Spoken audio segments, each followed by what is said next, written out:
మాకు అవకాశం ఇచ్చింది.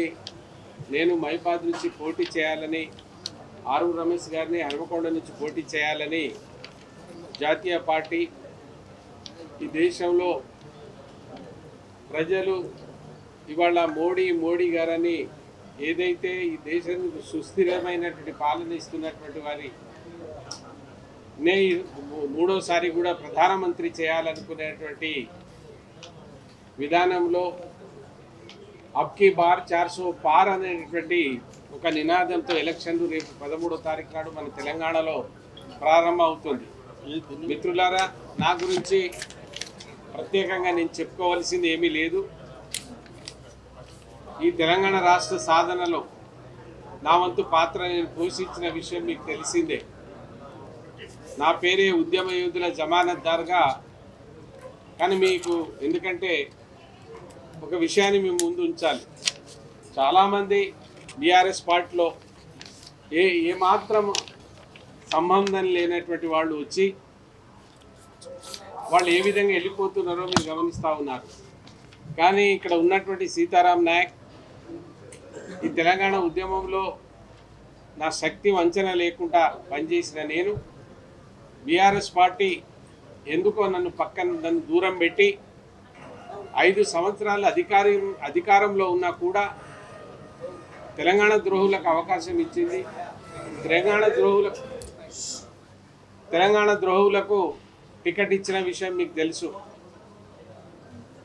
ఏ నిండు సభలో ముఖ్యమంత్రి గారు సీతారాం నాయక్ గారికి 5 లక్షల ఓట్లతో గెలిపించండి, మీ రిజర్వేషన్ ఎట్లా రాదు అన్నారు.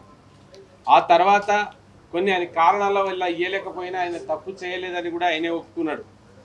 మరి అక్కడ టికెట్ ఇచ్చింది ఎవరు? ఆ మైబాద్ రాళ్ళు జగన్మోహన్ రెడ్డిని తెలంగాణ వ్యతిరేకిని మైబాద్ తీసుకురావడానికి కారణమైనటువంటి కుటుంబం నుంచి రెడ్డి అనే కూతురు కవిత గారికి టికెట్ ఇచ్చారు. రెండోసారి కూడా తిరిగి ఆమెకే టికెట్ ఇచ్చారు. మొదటిసారి నేను తెలంగాణ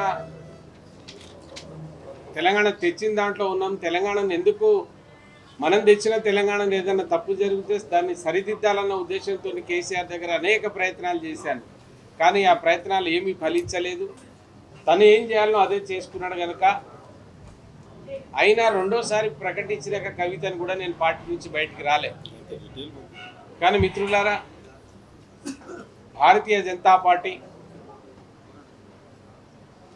మన కేంద్ర మంత్రి కిషన్ రెడ్డి గారు గిరిజన విశ్వవిద్యాలయం ప్రారంభానికి వస్తూ ఒకరోజు ముందు 7వ తారీఖు నాడు మహాశివరాత్రికి ముందు రోజు నాయక్ గారు మీరు తెచ్చిన విశ్వవిద్యాలయం మీ పాత్ర ఉంది, మీరు ఎంతగానో పనిచేశారో మాకు తెలుసు, మా దగ్గర రికార్డ్స్ ఉన్నాయి, మీరు వచ్చి టెంకాయ కొట్టాలి, ఆ యూనివర్సిటీని మీరు ప్రారంభించాలంటే నేను అక్కడికి వెళ్ళి టెంకాయ కొట్టి వచ్చిన తర్వాత ఆయన తిరుగు ప్రయాణంలో మా ఇంటికి మళ్ళీ రావడం జరిగింది. వచ్చి ఒకటే అన్నాడు ఆయన, నాయక్ గారు మీరు తెచ్చిన తెలంగాణ గిరిజన యూనివర్సిటీ కావచ్చు లేదా రామప్పకు వారసత్వ సంపద గురించి మాట్లాడి ఇక్కడ నేను చాలామంది రేపు మీ ముందుకు వస్తారు, ఇష్టం వచ్చినట్టు మాట్లాడతారు. ఇక్కడ ఈ 15 వర్క్స్ ఉన్నాయి. నేను ఆ రోజు నా ప్రాంతీయ పార్టీలో ఉండి మోడీ గారిని మెప్పించి నేను ఈ 15 వర్క్స్లో ఇది చేసి అనడానికి రేపు మళ్ళీ ఎవరో ఏదో మాట్లాడతారు, నేనే వచ్చి హనుమకొండను పొందించిన అంటే అటువంటి మాటలు మాట్లాడుతూ ఉన్నారు. దీనికి ఎవరో కాదు, ఇలా కాంగ్రెస్ పార్టీలో ఉన్న తుమ్మల నాగేశ్వరరావే సాక్ష్యం. రామప్ప దేవాలయాన్ని యునెస్కో గుర్తింపుకు నాకు కృషి ఉంది. ఇది మీకు సర్క్యులేట్ చేస్తాం. ఇలా అన్నీ ఉన్నాయి. ఇంకొకటి, అప్పుడు కడియం శ్రీహరి గారు రాజీనామా చేశారు. ఢిల్లీలో మీటింగ్ జరుగుతూ ఉంది మాది పార్లమెంట్ సభ్యులతోటి. నేను ఒక్కనే ఇక్కడి నుంచి ఉన్నా. అప్పుడు వరంగల్ను మైబాద్ నుంచి ఇక్కడ కోచ్ ఫ్యాక్టరీ గురించి లేచి నేను మాట్లాడిన ఆ మీటింగ్లో మిగతా ఎంపీలు కూడా ఉన్నారు. ఆ కోచ్ ఫ్యాక్టరీ మాట్లాడితే రవి గుప్తా అనేటువంటి జనరల్ మేనేజర్ నన్ను తీసుకుపోయి, నాయక్ గారు మీరు అది వెతకండి, కోచ్ ఫ్యాక్టరీ రాదు, పీపీటీ మోడల్లో ఉండదు అని నా దగ్గర వైట్ పేపర్ ఇచ్చి నా చేత రాయించుకున్నాడు. అది ఏమని, this time kindly allot periodical overhauling centre అంటే సార్ డబ్బలు కడిగేది మాకెందుకు అంటే ఆయన లేదు నాయక్ సాబ్ దానికి అర్థం ఉంది, నేను చెప్తా, మీరు తీసుకొని ఆడ ఉంచుకున్నారు అనుకోండి, రాబోయే రోజుల్లో మీకు కోచ్ ఫ్యాక్టరీ అన్న రావచ్చు అన్నాడు. అన్నట్టే గౌరవ ప్రధానమంత్రి గారు మొన్న 2023లో ఇక్కడికి వచ్చినప్పుడు ఇక్కడ ఎందుకంటే క్లెయిమ్ చేసుకునేటోళ్ళు ఉన్నారు, క్లెయిమ్ చేసుకుంటారు అనేది నాకు అనుమానం ఉండే చెప్తున్నాను. అది ఎవరి ప్రమేయం లేదు. మోడీ గారిని పోయి 10 మంది ఎంపీలను తీసుకుపోయి వారిని అడిగితే ఆ తర్వాత నిన్న దాన్ని వ్యాగన్ మ్యానుఫ్యాక్చరింగ్ సంస్థగా దాన్ని తయారు చేసినటువంటి విషయం మీకు తెలిసిందే. సో ఇది నేను చేసిన పాత్ర. నేను మళ్ళీ ప్రజలను కానీ మీడియాను ఒకటే కోరుతా ఉన్నాను, బీఆర్ఎస్ పార్టీ కేసీఆర్ గారు ఎందుకు నన్ను ఆ విధంగా చేశాడో నాకే అర్థం కావడం లేదు. అదేదైనా ఉంటే వారి విఘ్నతకే వదిలిపెడతా ఉన్నాను. బీఆర్ఎస్ పార్టీ తీసేస్తే తెలంగాణ ప్రజల తల తీసేసినట్టు ఆ విషయాన్ని కూడా చెప్పాను. మీరు టీఆర్ఎస్ను బీఆర్ఎస్గా మారుస్తున్నారు, ఇది మంచిది కాదు. టీ అంటే తెలంగాణ ప్రజల తల సార్, ఆ తల తీసేసి ఎవరికి ఇస్తారు? బీని జోడించి ఏం చేస్తారు? ఏం సమితి అవుతుంది అది బీ నుంచి అంటే ఇక అయితే వినిపించుకునేటువంటి లేదు. వారు ఏది అనుకుంటే అదే. నేను వారిని నిందించదలుచుకోలేదు, ఎందుకంటే వారికి వాళ్ళు ఏం తప్పు చేస్తే మళ్ళీ అది పాతాళానికి పోయిందో, ఆయన దగ్గర సంపాదించుకున్న వాళ్ళు, కిరాయికి బండ్లు కట్టుకొని వచ్చిన వాళ్ళు కోటాను కోట్లు సంపాదించుకుంటే 3 నౌకర్లు తీసుకొని వెళ్ళిపోతున్న సంగతి మనం తెలుస్తున్నాం. ఆ కోవలో నేను లేను. నా జీవితంలో అప్పటి నుంచి ఇప్పటి వరకు మచ్చలేని వ్యక్తిగా ఉన్నా. నాకు ఈ పనులే నన్ను మైబాద్లో గెలిపిస్తాయి. ఈ పనులే నన్ను మైబాద్లో 100% గెలిపిస్తాయి. చేయబోయే పనులు చాలా ఉన్నాయి. 5 సంవత్సరాలు వాస్తవానికి కేసీఆరే కారణం. మైబాద్లో ఏ ఒక్క పని జరగకపోవడానికి కేసీఆరే కారణం. లేదా నేను అప్పుడు శంకుస్థాపన చేసినవి కావచ్చు, ప్రారంభించినవి కావచ్చు, పెండింగ్లో ఉన్నాయి కావచ్చు, చాలా వర్క్స్ ఉన్నాయి. నేను ప్రజలకు హామీ ఇస్తున్నాను, నేను 100% నేను చేయగలుగుతాను. కానీ మిత్రులారా, మీరు ఒకటి గమనించాలి, కాంగ్రెస్ పార్టీకి మొన్న వేసినటువంటి ఓట్లు ఏదో కాంగ్రెస్ పార్టీని పనిచేసో కాంగ్రెస్ పార్టీ ఏదో చేస్తుందని ఓట్లు వేయలే. కేసీఆర్ దుర్మార్గం, కేసీఆర్ తెలంగాణ గౌరవాన్ని గంగలో కలుపుతున్నాడు. కేసీఆర్ ఉంటే రాబోయే రోజుల్లో ఈ ఉద్యమకారులందరినీ తీసుకుపోయి కాలాజేలని ఒకటి ఉన్నది, అట్లేమన్నా తయారు చేసి పెడతాడేమో అనేటువంటి ఒక భావనతో ఉద్యమకారులు వ్యతిరేకమైనరు, ప్రజలు వ్యతిరేకమైనరు. కనుకనే అతని గద్దెదించడానికి ఒక ఆక్రోశంతో వేసినటువంటి ఓట్లు కానీ కాంగ్రెస్ మీద వేసినటువంటి ఓట్లు కాదు. కాంగ్రెస్ ఫెయిల్ అయింది, ఇప్పటికే కాంగ్రెస్ ఫెయిల్ అయింది. 6 నెలల్లో వాళ్ళు 3 నెలల్లో ఇస్తామన్నటువంటి హామీలు, ఆ 2 లక్షల రూపాయలు మాఫీ లేదు, 500 రూపాయలు కలిపి మేము తప్పనిసరిగా ధాన్యం కొంటామన్నారు, బోనస్ ఇస్తామన్నారు, 12,000 రూపాయలు మహిళలకు అన్నారు. ఏమిగా ఒక బస్సు అయితే ఎక్కించారు. దానికి సంతోషిస్తున్నాం. ఏదైనా మంచి పని చేస్తే ఎవరైనా సంతోషిస్తారు. కానీ మీరు ప్రజలకు ఇచ్చింది ఏంది? మీరు కరువు వచ్చింది, పోయిన ప్రభుత్వం కరువు అని కొట్లాడుతున్నారు కదా. ఎన్ని కరువు మండలాలను మీరు గుర్తు చేశారు? ఎన్ని కరువు మండలాలుగా మీరు ప్రకటించారు? కరువు మండలాలుగా ప్రకటించినటువంటి వాళ్ళు వ్యవసాయ శాఖ మంత్రి, నువ్వు కరువు ఉన్నది ఇక్కడ ప్రాంతంలో ఉన్నది ఎలా చెప్తా ఉన్నావు? ఆ రోజున అన్నటువంటి నీళ్ల సంగతి ఏంది? ఈరోజు ఏదో ఒక ప్రాజెక్ట్ని అద్దం పెట్టుకొని ఆ ప్రాజెక్టు అది పిల్లర్ చూపెట్టడానికి ఉన్నటువంటి నీళ్లన్నీ సముద్రంలోకి వదిలి కరువు తెచ్చిన దానికి కారణం కాంగ్రెస్ పార్టీ. ఇవాళ కరువు ఉన్నదంటే కాంగ్రెస్ పార్టీ. ఆ వ్యవసాయానికి 2 లక్షల రూపాయలు ఎక్కడ బాయ్? మీరు ఏం చేస్తున్నారో స్పష్టత ఇవ్వమని కోరుతా ఉన్నాను నేను. అది ఆ తప్పిదాన్ని తప్పనిసరిగా ప్రజలు ఇప్పటికే ఆక్రోశంగా ఉన్నారు. ఇకపోతే జరిగే ఎన్నికలు కేవలం ఈ దేశంలో, మొత్తం ప్రాంత దేశంలో జరిగేటువంటి ఎన్నికలు మోడీని నమ్ముకొని ఎన్నికలు జరుగుతున్నాయి. సీతారాం నాయకును, అక్కడ ఆరూరు రమేషో, మేము మా మీద ఉండేటువంటి అభిమానం ఉంటుంది, మాకు వేసేటువంటి ఓట్లు మాకు పడతాయి. కానీ జరిగే ఎన్నికల్లో సైలెంట్ ఓట్స్.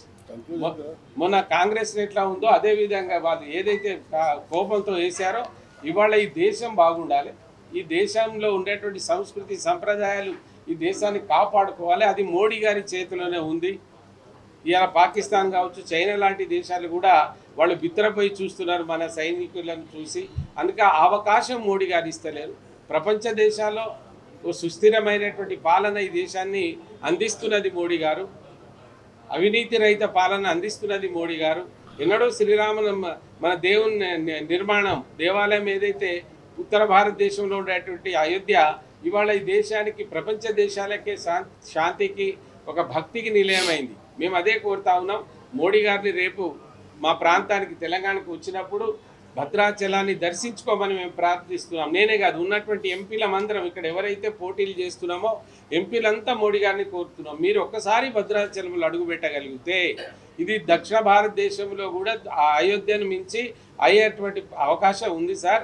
వారు వస్తే ఇక్కడ ఇప్పటికే 12 సీట్లు సర్వే మా ఇక్కడ మా కార్యకర్తలు చేస్తున్నటువంటి పనుల మీద 12 సీట్లకు గెలుస్తున్నారనేది మీరే మీడియా మీ ముందే మీ పేపర్లోనే వస్తున్నాయి, మనం చూస్తూనే ఉన్నాం. అది కనుక ఇంకా 30 రోజులు ఉంది. మోడీ గారు ఒక్కసారి విజిట్ చేస్తామని హామీ ఇచ్చారు.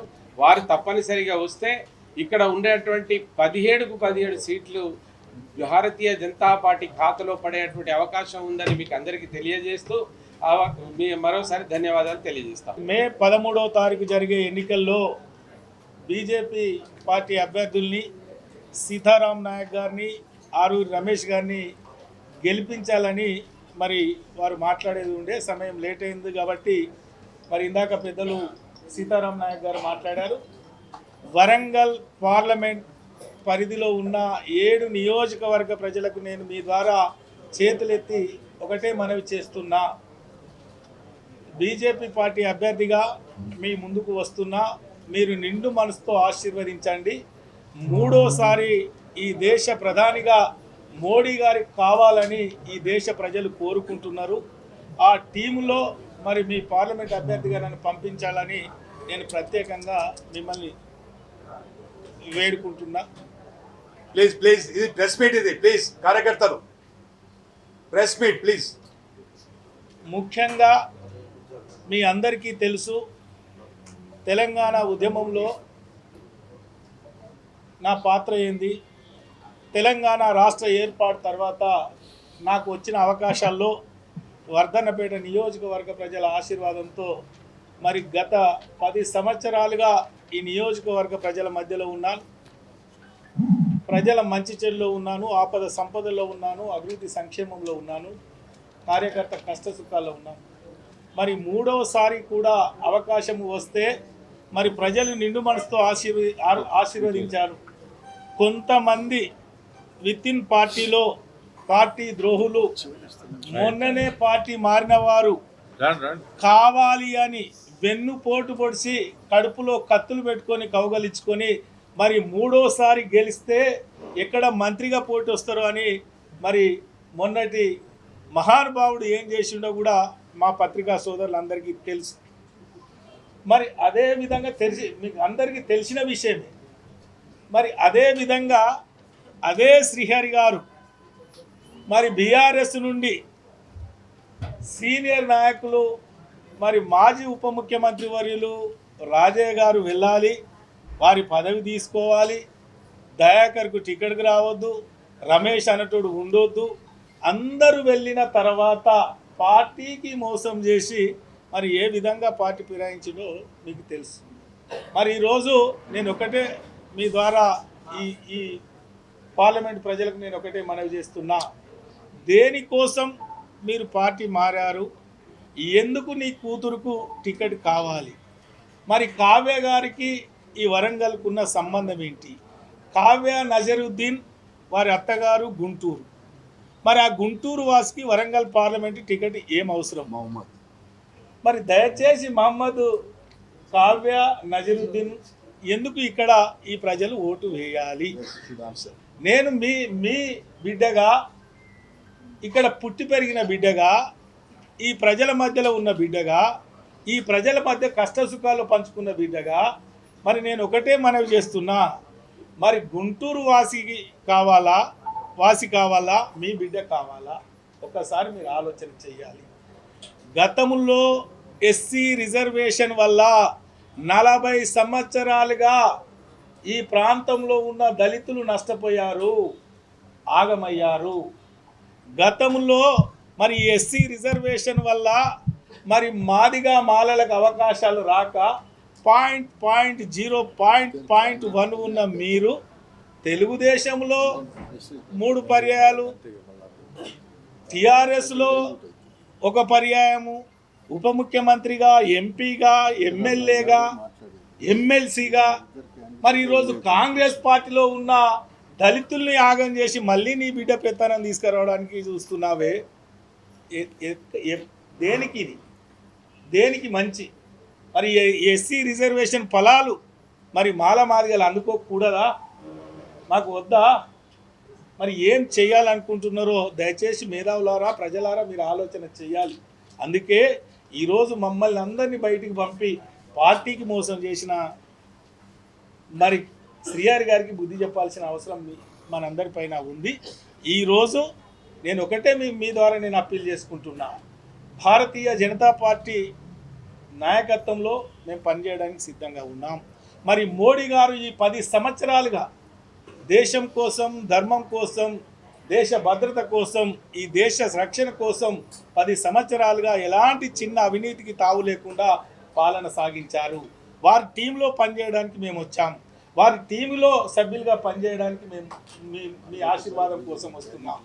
ఈరోజు ప్రపంచ దేశాలు భారతదేశం వైపు చూస్తున్నారు, మరి మోడీ వైపు చూస్తున్నారు. ప్రపంచ స్థాయిలో భారతదేశాన్ని మరి పతాక స్థాయిలో నిలిపిన మోడీ గారి నాయకత్వం చూస్తున్నారు. ఈరోజు ఈ భారతదేశ ప్రజలు కడుపు నిండా భోజనం చేసి కంటి నిండా నిద్రపోవడానికి మోడీ గారి పాలన ఉంది. బార్డర్లో కావచ్చు, ఎలాంటి అలజడులు కావచ్చు, కర్ఫ్యూలు లేకుండా, ఎలాంటి ఇబ్బందులు లేకుండా దేశ రక్షణ ఏ విధంగా ఉందో చూస్తున్నారు. మరి ఇందాక సీతారాం నాయక్ గారు చెప్పినట్టు ఇక్కడి నుండి సరి అయిన రిప్రజెంటేషన్ లేకపోయినా మరి మోడీ గారు దూరదృష్టితో ఈ వరంగల్ ప్రజలపైన ప్రత్యేక శ్రద్ధ పెట్టి మరి స్మార్ట్ సిటీ కావచ్చు, హెరిటేజ్ సిటీ కావచ్చు, అమృత్ కావచ్చు, లేదా గిరిజన యూనివర్సిటీ కావచ్చు, వ్యాగన్ ఫ్యాక్టరీ కావచ్చు, మరి అనేక కార్యక్రమాలు NHI అనేక రోడ్ల నిర్మాణాలు కావచ్చు, మరి గ్రామీణ ప్రాంతంలో అంతర్గత CC రోడ్లు కావచ్చు, డంపింగ్ యార్డులు కావచ్చు, శ్మశాన వాటిక కావచ్చు, రైతు వేదికలు కావచ్చు, మరి అనేకం పల్లె ప్రాంత ప్రజలకు వసతులు కల్పించారు. ఈరోజు 3వ మోడీ ప్రధానమంత్రి అంటున్నారు. మరి మోడీ నాయకత్వంలో సీతారాం నాయక్ గారు, అరూర్ రమేష్ గారు ఆ టీంలో ఉంటే ఏ విధంగా అభివృద్ధి చెందుతుంది, ఈ ప్రాంత నిరుద్యోగ యువతకు ఉపాధి ఏ విధంగా వస్తుందో దయచేసి మీరు ఆలోచన చేయాలి. ఒక ప్రణాళికతో మేము ఉన్నాం, ఒక ప్రణాళికతో మేము సిద్ధంగా ఉన్నాం, ఒక మేనిఫెస్టోతో సిద్ధంగా ఉన్నాం. మరి ఈడ కోచ్ ఫ్యాక్టరీ సాధించడం కోసం, మానూరు ఎయిర్పోర్టును పునరుద్ధరించడం కోసం, ఏనుమామ్ల మార్కెట్ను ఆనుకొని ఫుడ్ ప్రాసెసింగ్ యూనిట్లు తీసుకురావడం కోసం, education hub, industry hub, Kakatiya textile పార్క్ను ఆనుకొని ఇంకా అభివృద్ధి చేయడం కోసం, భూపాల్పల్లి, పాలకుర్తి ఈ నిరుద్యోగ యువతకు స్కిల్ డెవలప్మెంట్ సెంటర్ పెట్టి ఉపాధి కల్పించడం కోసం, మా మహిళలకు స్వయం శక్తి కల్పించడం కోసం మరి అనేక కార్యక్రమాలతో మేము సిద్ధంగా ఉన్నాం. మరి మోడీ గారి నాయకత్వంలో తప్పకుండా ఈ వరంగల్, పూర్వ వరంగల్ జిల్లాను అన్ని విధాలుగా అన్ని రంగాల్లో అభివృద్ధి పరిచి ఈ ప్రజల రుణం తీర్చుకోవడానికి మేము సిద్ధంగా ఉన్నాం. ఎందుకంటే గతంలో సీతారాం నాయక్ గారు ఎంపీగా వారు చేసిన సేవలు, గతంలో 2 పర్యాయాలు శాసన సభ్యునిగా మరి ఈ ప్రాంత ప్రజలకు మీ అందరి దృష్టిలో ఉంది ఏ విధమైన అభివృద్ధి తీసుకున్నామో. మరి ఈరోజు మాయ మాటలు చెప్పి అధికారంలోకి వచ్చిన కాంగ్రెస్ ప్రభుత్వం ఏ ఒక్కటి కూడా అమలు చేయక దాటవేత ధోరణిలో, అది రుణమాఫీ కావచ్చు, ఏ విషయంలో కూడా దాటవేసి మరి పబ్బం గడుపుకోవాలని చూస్తున్నారు. ఈ ఎన్నికల్లో లబ్ధి పొందే ప్రయత్నం చేస్తున్నారు. ప్రజలారా మీరు ఆలోచన చేయండి, పేదలారా మీరు ఆలోచన చేయండి. మోడీ గారి నాయకత్వంలో ఈరోజు ఉచిత గ్యాస్ కనెక్షన్లు కావచ్చు, ముద్రా లోన్లు కావచ్చు, మా పేద బిడ్డలకు 25 కోట్ల పైచిలుకు పేద బిడ్డలను మరి దారిద్ర్య రేఖ నుండి దాటిచ్చిన ఘనత మన మోడీ గారిది. దయచేసి మోడీ గారి నాయకత్వాన్ని బలపరచాలి. 3వ ప్రధానిగా మోడీ గారు కావాలి. మీ ఆశీర్వాదంతో మేము పార్లమెంట్ సభ్యులుగా గెలిచి మీ రుణం తీర్చుకోవాలి. అనేక ఇండస్ట్రీ కావచ్చు, యువతకు ఉపాధి కల్పన కావచ్చు, మహిళలకు ఉపాధి కల్పన కావచ్చు తీసుకురావాలి. దానికి మీ ఆశీర్వాదం కావాలని కూడా ఈ సందర్భంగా నేను తెలియజేసుకుంటూ, మీ ద్వారా మరి మీ రుణం తీర్చుకునే అవకాశం మీ ద్వారా మాకు కల్పించాలి. మీ ఆశీర్వాదం కావాలని నేను ప్రత్యేకంగా చేతులెత్తి నమస్కరిస్తూ, మరి ఏదైతే ఒక దళితుల్ని ఇబ్బంది పెట్టిన వ్యక్తికి మీరు బుద్ధి చెప్పాల్సిన అవసరం ఉంది. దయచేసి మీరు ఆలోచన చేయాలి.